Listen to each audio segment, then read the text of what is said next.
Salut, une petite entrée en matière en ce qui concerne l'utilisation de la vidéo.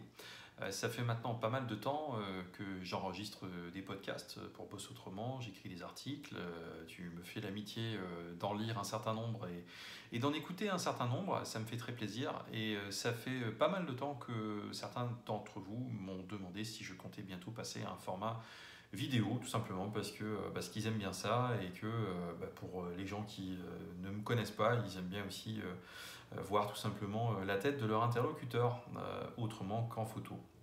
Donc ce passage vers un enregistrement de vidéo, ça fait pas mal de temps que j'y réfléchis et j'ai mis pas mal de temps à y venir en fait et je voulais partager ça avec toi déjà pour commencer.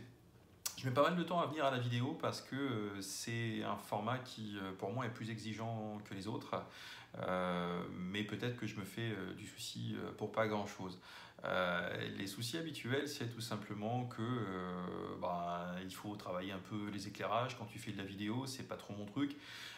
Il faut faire attention à ce que tu as en arrière-plan. Il y a toujours un peu de bazar dans mon bureau. J'ai mes chiens avec moi dans mon bureau qui de temps en temps font irruption dans le cadre ici d'un côté ou de l'autre. J'ai un gros chien qui vient de temps en temps me passer la tête ou me poser la patte sur le bras pour réclamer des câlins. Donc quand tu es en train de faire une vidéo, c'est pas terrible. Et puis, je suis pas tous les jours nécessairement bien rasé, bien habillé, bien coiffé, etc., etc. Hein, tu sais comme c'est. Et puis je travaille essentiellement de chez moi la plupart du temps, donc c'est pas le genre de détail auquel je prête énormément d'attention.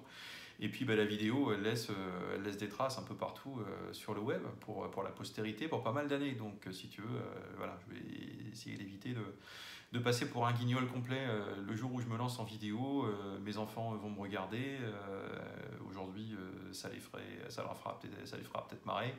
Peut-être que dans 2-3 ans, ça sera différent si j'ai une tête pas possible, que je tiens des propos qui ne leur plaisent pas.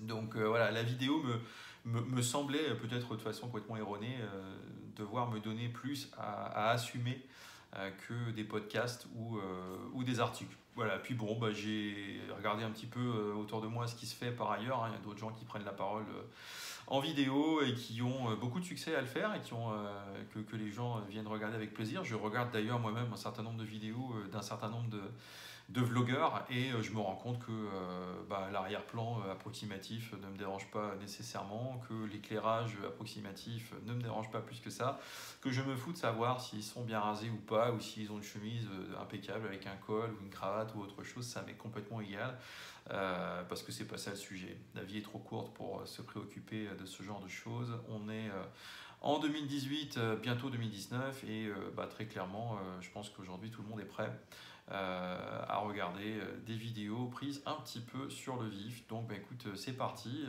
pour quelques séquences vidéo qui sortiront, je te préviens tout de suite, une fréquence que j'ai pas encore gravée dans le marbre, hein, qui est un petit peu comme celle de mes podcasts. C'est un peu selon le rythme que j'arrive à tenir. Tu le sais, j'ai un job. Par ailleurs, ceci n'est pas mon job, Boss Autrement n'est pas mon job, c'est ce qui en fait, je crois, pour toi la pertinence, c'est que par ailleurs, j'ai une entreprise, une vraie, que je dirige et que j'anime avec mes collaborateurs. Et ça m'occupe pas mal, on est en train de recruter le 12e collaborateur et ça représente beaucoup de boulot.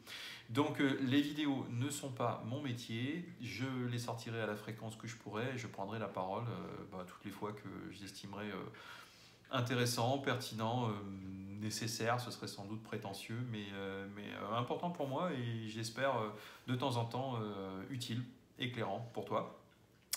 Donc on y va comme ça pour la question de la fréquence, ça sera un peu quand je pourrai, autant que je pourrai, aussi peu que je pourrai, quelquefois. Et puis je vais essayer un truc en simultané, tu vois ici mon magnifique filtre et mon magnifique micro Yeti qui me sert d'ordinaire à l'enregistrement de mes podcasts. Je vais essayer aussi tout simplement de capturer à chaque fois la bande son de mes vidéos où tu entendras également peut-être, comme si tu l'entends maintenant, je ne sais pas, mon chien qui se gratte, qui secoue la tête, etc., qui décide de faire sa toilette. C'est un petit peu disgracieux, mais bon, que veux-tu, il est là à côté de moi.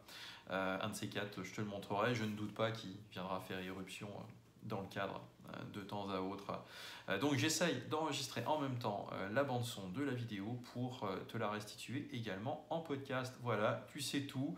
N'hésite pas à me donner ton avis sur le fait de se lancer comme ça sur la partie vidéo, sur des sujets de fond, des sujets sérieux. Quand on n'a pas 22 ans et qu'on n'est pas forcément super rompu à tous les codes de la communication digitale moderne. Voilà, je te dis à bientôt. Ciao.